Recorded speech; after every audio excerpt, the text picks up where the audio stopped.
Hello, everyone, and welcome to my April 2021 net worth update. It's hard to believe, but we're already a third of the way through the year. And as you can see on the screen, this is my fourth episode of doing my net worth statement for all of you. Before we get into the numbers, I just had a question for everyone. Am I the only person that gets excited and looks forward to creating a monthly net worth statement? Luckily, this month the first fell on a Saturday, so I was able to sleep in and do my net worth for April. But I find myself, even when the first of the month falls on a weekday, that I get myself moving early because I want to calculate my net worth for the previous month. I actually look forward to it. And even in months when the number maybe went down, I like to know where I am. So just out of curiosity, if I'm the only crazy person out there that does this. But anyway, for anyone new to my channel, just a very quick background. I'm 51, I'm single, I don't have kids, and I've been tracking my monthly net worth now for over 14 years. I am new to YouTube. As you can see, it's only my fourth episode, but it's something I have a great deal of experience of doing this. Now, why am I doing this on YouTube? Well, I want to inspire other people to track their net worth. I'm very much a believer in you need to understand where you are if you want to improve on something. So it really forces you every month to understand where your money is, how it's performing, and then you start making goals of where it is. And it just becomes second nature. You don't have to worry too much the more you get into a cycle of doing this one. So I hope it's something, if you're not doing, that you start to do it. And also, as far as from me, I also hope you can learn from my mistakes and my successes along the way. And on that note right there, I actually did something this past month that may end up being a very big mistake, or hopefully it's going to be a success if you want to stay tuned. And I'm not going to make you wait all the way into the end of the video. I'm going to hit on it just in a minute or two, but I'd like to hear your thoughts on should I have done this or not. But anyway, let's continue on. I don't like you to also wait to the end to see my net worth, so I always hit it on right here. I'll go into the details in a minute, but effectively a net worth, if you don't know, it's assets minus liabilities. Assets are what you have, money, stocks, bonds, property, savings accounts, anything worth value. It's what you can own. And your liabilities are your debts, what you owe. And this could be credit card debts, student loans, car loans, mortgages, also money that you owe to people. So if you owe money to like friends or family, you should include it in here. Don't keep that out of the list because you don't think it's official debt. If you owe someone money, it's got to be in the liabilities. So if you take my assets minus my liabilities, it's almost up to 1.4 million, which is crazy that it's that high because that's not something that I'm used to seeing. And as you can see on here, that's 63,000 gain or 4.7% gain over the previous month. Now, some of you may look at this and think, these are numbers that I can't relate to, and you're younger than I am, or you're not further as far along in your career as I am. And you might think that I'm doing some sort of a humble brag, but really it's not. I've been where you are, and when I first started tracking my net worth back in 2007, I was nowhere near this. At that point in time, I had $40,000 in credit card debt, and my net worth was around 140,000. So it wasn't in a bad spot. I was a little bit shy of 40 years old, but it wasn't as good as it is now. It's almost 10 times growth over those 14 years, which is crazy to think about. I just recognized that. Now, hopefully over the next 14 years, I can experience another 10 times growth, and I'll be reporting to you about my $14 million net worth. I don't know if that's actually feasible, but who knows? You never know where things are going to go. So anyway, let's keep on moving on with the summary. So what were the impacts to my net worth over the past month? One, I saw a continued appreciation of my cryptocurrency value, which I'll get into. Now, it was ridiculously volatile over the last month. Just over the last 2 weeks, I saw my value or my crypto value go down 25% and then completely rebound.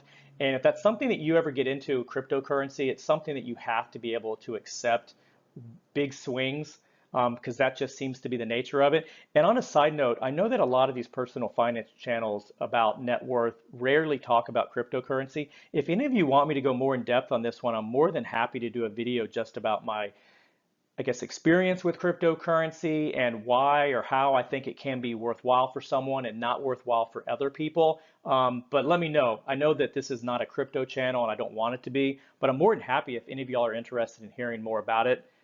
So let me know. Stock market growth, pretty good growth over the past month. I can't recall exactly what it was, but you'll see the numbers here in a second.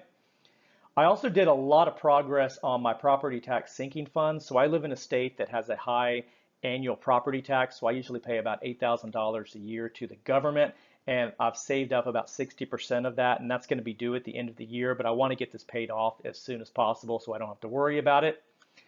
Okay, but a while ago I kind of talked about a crazy decision that I made. And this is kind of going towards with this.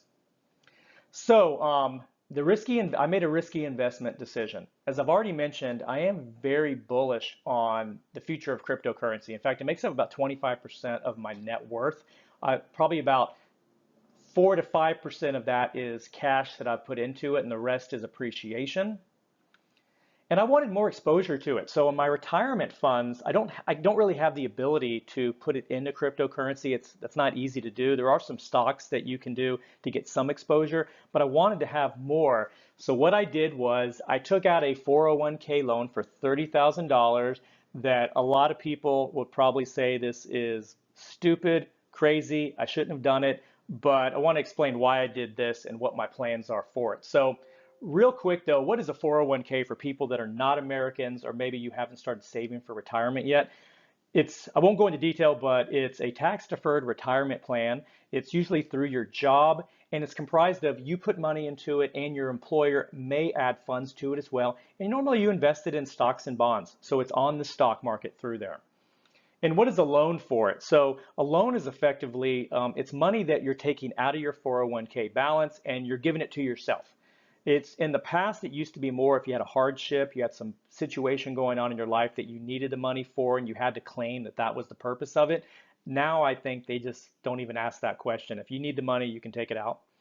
You pay it back via your paycheck. So there's actually a deduction from every single paycheck, and you're paying also interest on top of the loan, but the interest does go to yourself. So at least it's not going to some faceless bank out there. It is going to me. And my loan now is the way I structured my $30,000 loan. It's going to be about $400 per paycheck that's going to be coming out. So it's a pretty sizable amount of money that I'm losing out of every single paycheck. Now, downsides to it. So this money now is being pulled out of the stock market. So any growth the stock market would have, I'm going to lose that, or at least I'm going to lose a lot of it. Now, as I put the $400 per paycheck back in, it will grow along.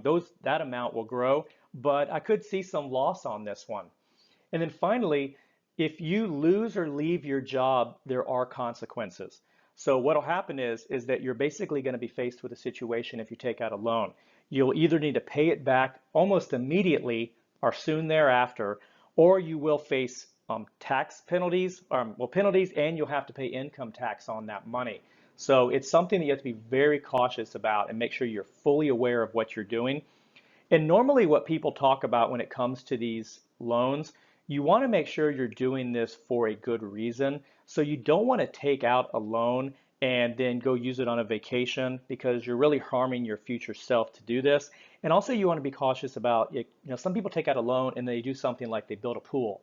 Well, you want to be cautious about that because when you do that aspect, maybe you think you're growing the value of your house, maybe you are a little bit, but that's a very cautious one as well. So anyway, there's some downsides to doing loans on this one, but let's get back to what I did. So I took out this loan for $30K. It's been structured that it's 4.5% interest for 3 years, and it's going to, like as I said, it's going to be $400 per paycheck. Now my goal of this is that I will pay it off this year is my goal, even though it's structured to be 3 years. I am planning to pay it back this year. Now with this one, I'm looking to buy new cryptos over the next few weeks. I haven't bought them all yet. I've started making some small purchases.